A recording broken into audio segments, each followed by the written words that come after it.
Let's be honest. You're not easygoing. You're just scared of confrontation. You're not the bigger person. You're just conflict avoidant. And guess what?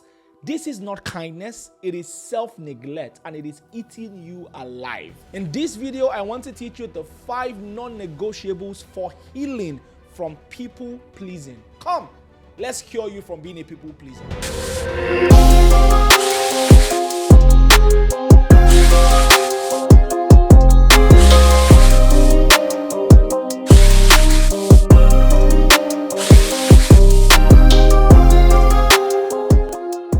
Hi there, welcome once again to Mindscale with Olushola. Ready for yet another time of mind scaling and mind re-engineering to ensure that we're positioned to do better in every area. Alright, welcome aboard. And before we get right into the juice, this is another gentle reminder that if you are yet to subscribe to this channel, you are 100% wrong, and I really don't know what else you are doing. Kindly subscribe as fast as you can. Thank you. Kindly do so right away. I'm waiting. Done. Thank you very much. Okay, let's get to the juice as fast as possible. I said earlier that you are a people pleaser, and yes, I accused you. Come and beat me. Oh no, please, I'm sorry.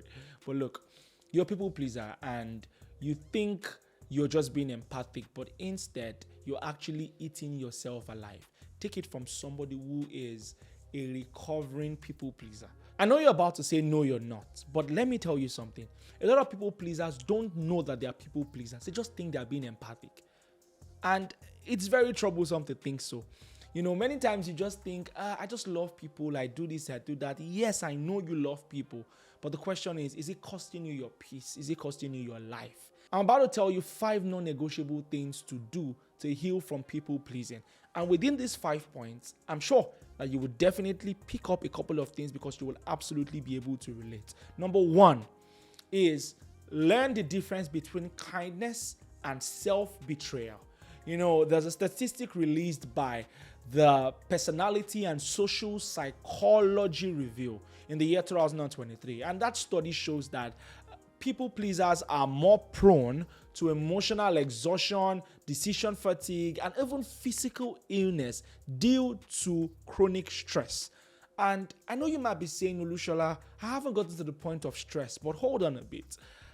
Let's ask some questions. If your kindness, for example, consistently costs you your sleep, your sanity, or even your self-respect, it's no longer kindness. It is self-erasure. It is the act of minimizing and suppressing your own needs and your own desires, and even suppressing your own personality just to fit in and just to make sure other people are having a field day. Think about it.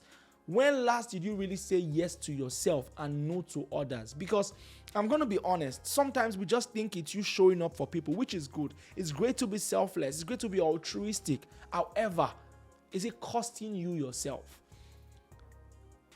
Is saying yes to every single person every time really necessary? I said this because I've seen and I've met a whole lot of people who have lived their lives as people pleasers, but mask it in empathy, thinking they're just being kind and showing up for people. But there's a difference. There's a difference between kindness and self-betrayal. You can't always throw away all the money you've made and all you've assembled for yourself and your family and give it to other people on a platter on the grounds of I have to show up for them. If I don't help them, who will? Well, others will. And so ask yourself this question. What is it costing you? Is your kindness costing you, once again, your sleep, your sanity, your self-respect? Or is it making you minimize or suppress your own needs? When was the last time you suppressed your needs? Not even your wants this time. Sometimes you could forgo some of your wants, but your own needs at the expense of other people. This is important. Very, very, very, very important. Now, sometimes we do this also to avoid conflict. We do this also to please other people. And it is something you must watch out for. And this leads me to number 2. Number 2 is you need to learn to build what we've called a personal no script bank. Not no script bank. I mean no. Build a script bank on how to say no. This one I had to learn because I naturally just love to be there for people, show up for people, and which is great, don't get me wrong. But the thing is, I began to find out that sometimes my empathy was actually costing me a lot, particularly on my personal journey. I began to find out that my supposed empathy was costing me a whole lot. For example, I was busy giving people and dishing out my savings to people. When people reach out to me and ask me for stuff, I can't say no. When friends ask me to show up for them, I literally can't say no. Even sometimes when it was costing me my health, my energy, my sweat, and many more things. And this is important because most people pleasers don't know how to say no, not because they even lack boundaries, but because they've never practiced the art of saying no. I take it again. Not because you don't have personal boundaries, but actually because you've not practiced the act of saying no. For example, there was a survey carried out in 2021 by the Harvard Business Review that actually showed that employees who lacked boundary setting skills were 56% more likely to report burnout within their first year. The reason you've been burning out is not because there's more work. It could be because you haven't learned to say no. You haven't learned to say no to the wrong things. In fact, sometimes it could mean saying no to good stuff, but indirectly saying yes to better. This is important. And so for the sake of this conversation, I want to give you some very nice ways to say no. Okay? So one of them would be stuff like, I'd love to, but I don't have the bandwidth right now. This is if your friend asks you to come somewhere, go somewhere, attend a particular dinner, and you really can't show up because you wanted to prioritize your help. Simply say, I'd love to, but I do not have the bandwidth right now. That's okay. That's a very good way to craft it and very important. Now, another one that I've tried and I've been using of recent, I think has really worked for me is this. Let me get back to you after I check my schedule. I'll take it again. Let me get back to you after I check my schedule. It might sting them a bit, but they're going to get used to it. And it's also not an outright no, but it is you really trying to prioritize yourself and see if there's some space for anything extra. That's important. And the third one for the purpose of this particular point will be this. Say, that's not going to work for me this time, but thank you for asking. I take it again. That's not going to work for me this time, but thank you for asking. What you've done is you've let them know it won't work for you, but then again, you are thanking them for even bringing it up. And that way, you've told them a no without making it hurt them, at least to the best of your capacity, because you can't really control what hurts people and what doesn't. Very important. And that leads me to number 3. You must check your why before saying yes. This is important. Why am I saying yes to someone? Why am I saying yes to this thing? So before you agree to something, you need to pause and ask yourself, am I doing this because I really want to? Or is it because I don't want to upset anyone? This is very vital. Why are you saying yes? Why have you always been saying yes? And so why not take a pause instead of being so impulsive and, saying yes to everything without having a deep thought? So ask yourself questions. What's the why? In a 2022 study by the University of Toronto, it was shown that people who consistently acted against their own interests, right, to avoid guilt or disapproval, actually experienced a 33% increase in depressive symptoms over 6 months. I repeat, a 33% increase in depressive symptoms over 6 months. One of the leading causes of depression is people pleasing. And so this must be looked into. So you need to check into your why to protect your mental health. Check into your why to protect your mental health. I hope this helps. And this leads me to point number 4. Start with micro boundaries. This one will help you so much. You see, it will be very weird for you to ask somebody who has been struggling with people pleasing to overnight and automatically just be great at saying no. Well, that's almost impossible. And I understand. But listen, you don't need a big or dramatic moment to switch you from people pleasing to standing your ground, right? What I think can help is you need to learn to cultivate the little habits that will help you improve. So I'll tell you stuff like you need to learn to start with simple habits. For example, habits like maybe not replying to work messages after a particular time because you know that your work is done and it's time for you to perhaps rest. Now, only do this after you know you have given your deliverables. Maybe you say after 8 p.m., after 7 p.m., I'm done. And that's fine, depending on the scope of your work. But that's a good step. Okay? For example, another one could be deliberately letting calls go to voicemail. Now, hang on a minute. I'm not teaching you bad habits, but I'm simply trying to tell you that if sometimes you have other things you're trying to do at a particular point in time, and you know that this call is going to intrude and it's going to affect the success of something else, let it go to voicemail. You will return the calls when it's time.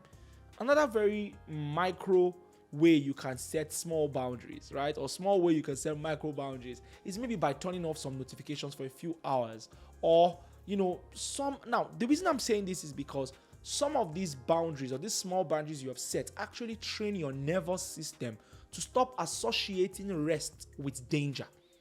I repeat, some of these boundaries that you do actually train your nervous system to stop associating rest with danger. And over time, you begin to build resilience against, the guilt that usually follows saying no. This will help you because some people just don't say no because of the guilt. It eats them deep. Someone texted me last week. Was like, I just told someone a no and I feel some type of way. And I called her and I said, you did good by saying no. By saying no, you chose yourself, you chose your business, and you chose all that you have painstakingly built. And listen, that's okay. That's okay. So start with the small boundaries and you walk your way to the top. And this leads me to number 5, which is the final point. You need to get comfortable with disappointing people. Get what?